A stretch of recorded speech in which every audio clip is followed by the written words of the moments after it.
natives fighting back and demanding voice. As Australia votes, Indigenous people press call for inclusion in Constitution. Reading this article spoke to me. I'm Addi Banks, and this is my report.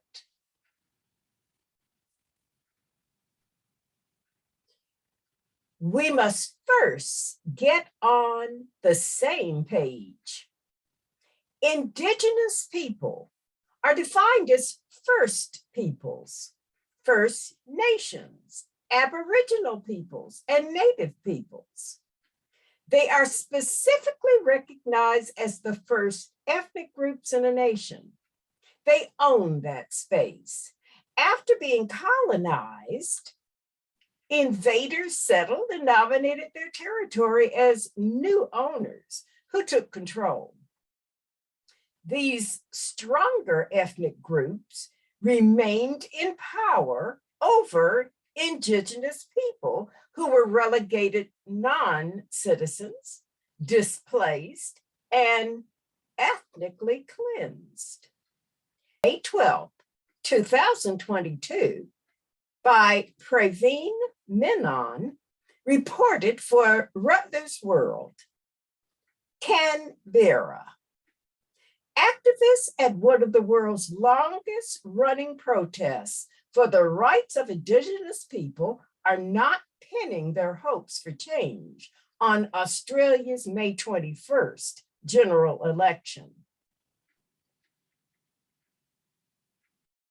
The election campaign has been dominated by debate about rising prices, COVID-19, and climate change, with the plight of Australia's 700,000 or so Indigenous people who track near the bottom of its 25 million citizens on almost every economic and social indicator, far from the top of the agenda. Quote, I don't vote and wouldn't vote until we have our voice, said Gwenda Stanley, pictured here, an activist living at the Aboriginal Embassy camp of shelters on a lawn across from the old Parliament building in Canberra. The site was first occupied 50 years ago to protest against Australia's treatment of its Indigenous people who trace their roots back 65,000 years before British colonists arrived.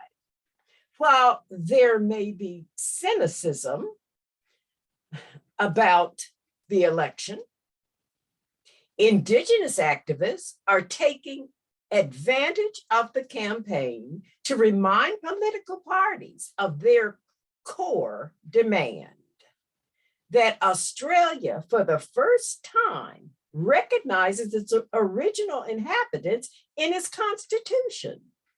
The Constitution makes no reference to Indigenous people whose leaders have struggled for generations to win recognition for injustices suffered since the beginning of European colonization in the 1700s. Denied the vote until the mid-1960s, Indigenous people face a 10-year gap in life expectancy compared with other Australians and make up 30% of the prison population. Aboriginal deaths in police custody have been a problem for years, despite a royal commission looking into the issue since 1991. The government only issued a formal apology for all injustices in 2008. Campaigners are seeking a referendum, which is required to make changes to the Constitution on recognizing Indigenous minorities in the Constitution and mandating government to consult Aboriginal people on decisions that affect their lives.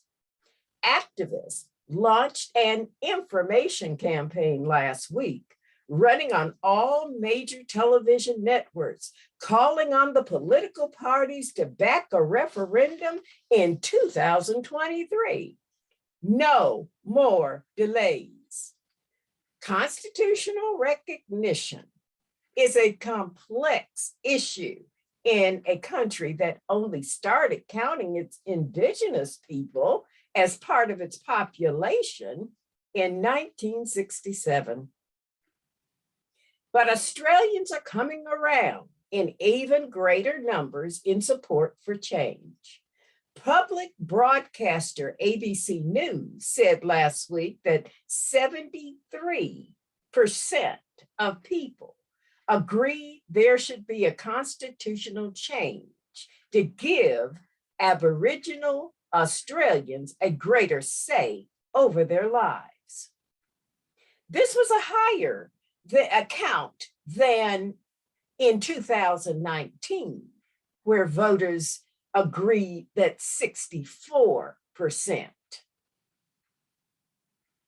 A successful referendum would bring Australia in line with Canada, New Zealand, and the United States in formally recognizing Indigenous populations. But the big political parties are divided on how to handle the demand.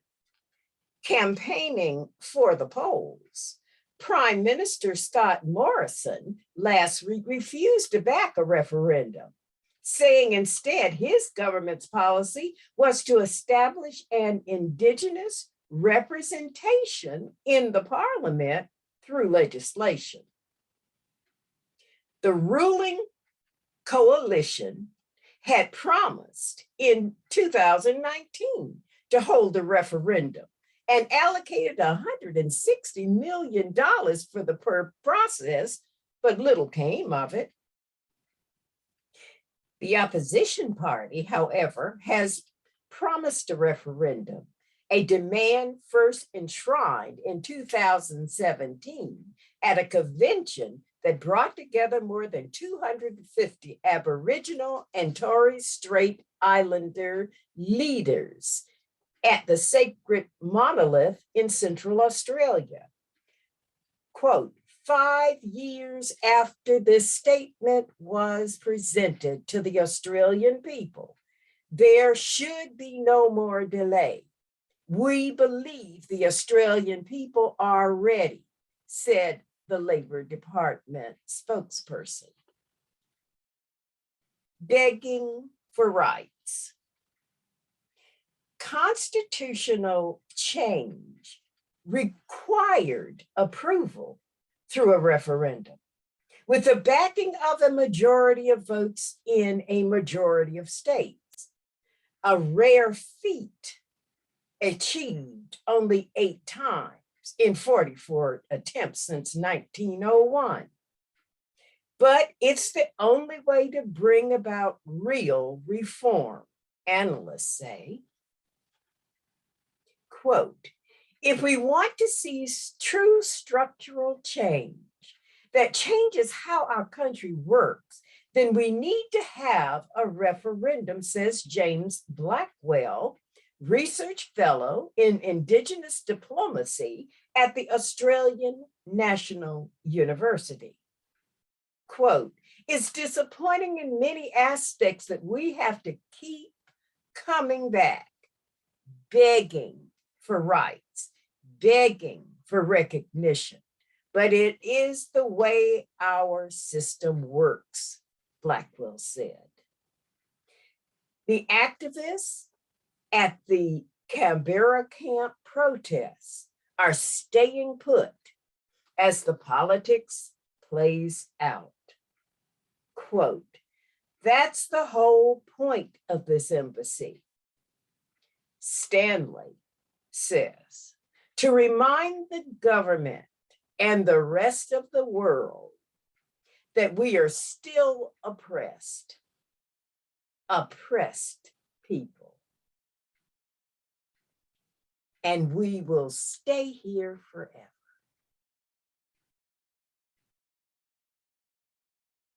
I ask, how does loving people allow this to happen? Good people who were not the original colonizers, but inherited a legacy from them. As we know, this has happened all over the world with similar results for indigenous inhabitants. Why? Entitlement. Once convinced that you are entitled to what belongs to somebody else, you justify and take their land. Then you purify your reasons to own it. This happens everywhere, check mark, absolves your particular country. But how okay are those displayed? Be they First Natives, former slaves, or victims of war where takeover of their territory, which was part of their land, is no longer theirs. What is the fix? Aborigines of Australia say making them part of the Constitution. Australia has recognized their obligations to Indigenous populations through reparations and improvement programs. In 2015-16, the Australian government directly spent $14.7 billion on Indigenous people, of which 77% was through mainstream programs such as Medicare, Social Security payments, child care benefits, and support for university places accessed by Indigenous people. In 2021, Australia created a reparations fund of $380 million for Indigenous people forcibly removed from their families. This was months after 800 survivors filed a class action lawsuit. It is referred to as the stolen generations. Prime Minister Scott Morrison and Indigenous Australian Minister Ken Wyatt stated that this is part of a $1 billion boost to measures to close the gap between Indigenous and non-Indigenous Australians.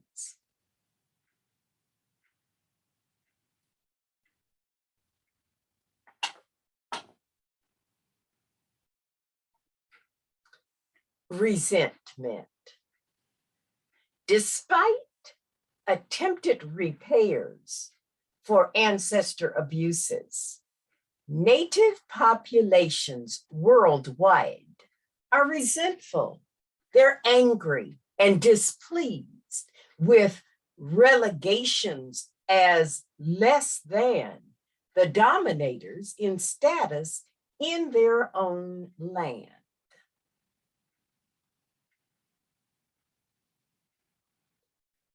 What we keep ignoring as humans is that getting there does not mean belonging there.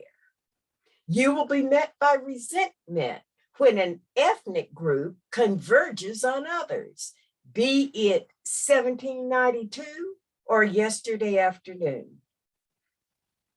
But the justification that played out then is used today. Entitlement and ignoring inevitable resentments. Why?